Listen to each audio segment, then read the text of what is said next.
النهارده كانت متقدمه من حوالي شهرين من اللجنه القانونيه لائتلاف شباب الثوره بالمحله الكبرى.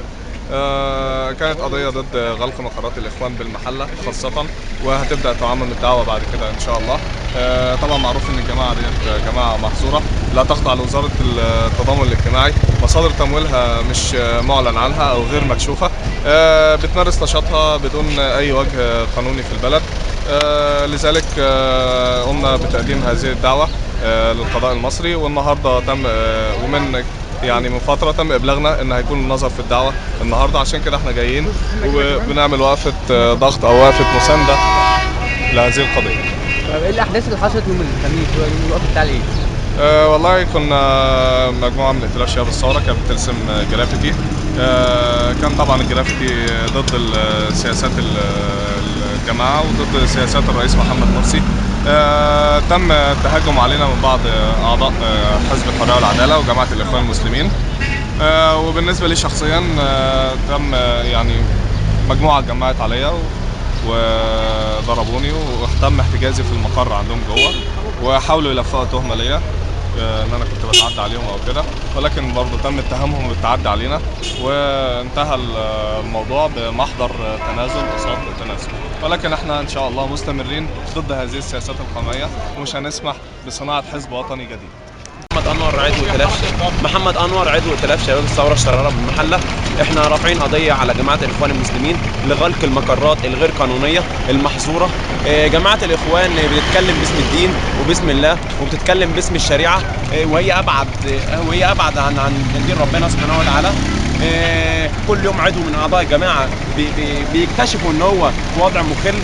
هم ابعد عن دين ربنا سبحانه وتعالى. الجماعه اتكلمت قبل الانتخابات. الجماعه اتكلمت قبل الانتخابات ومحمد بديع قال لازم تفتكروا حق الشهداء، لازم نعمل لحق الشهداء، واللي ينتخب محمد مرسي هو بيدافع عن حق الشهداء وعن حق المصابين وعن حق المعتقلين، وكلهم وقفوا ورا محمد مرسي وقالوا ان مرسي هو مرشح الثوره اللي هينفذ مطالب الثوره واهداف الثوره. وهم بعد ما مسك محمد مرسي اكتشفنا ان مشروع النهضه على لسان احد القاده خيرت الشاطر وقال ان مشروع النهضه ما هو الا افكار.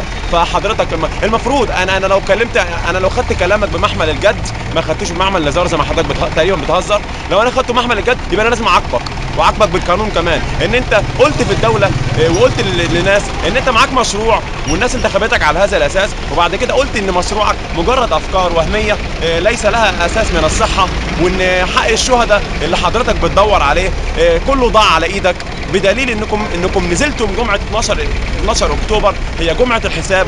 بدل ما تنزلوا في جميع الجمعات اللي احنا بنطالب فيها بحق الشهداء، لا نزلتم علشان موقعة الجمل اللي انتم فيها اصلا مشتركين مش بصفه ثوار، لا بصفه متهمين. لان جينا ندور في احداث موقعة الجمل لان محمد البلتاجي وصفوت حجازي وعصام العرياني كانوا كلهم متهمين اتهام ان هم من المخربين ومن الاشخاص اللي ساعدهم في ان الثوره تقتل والشهداء يموتوا.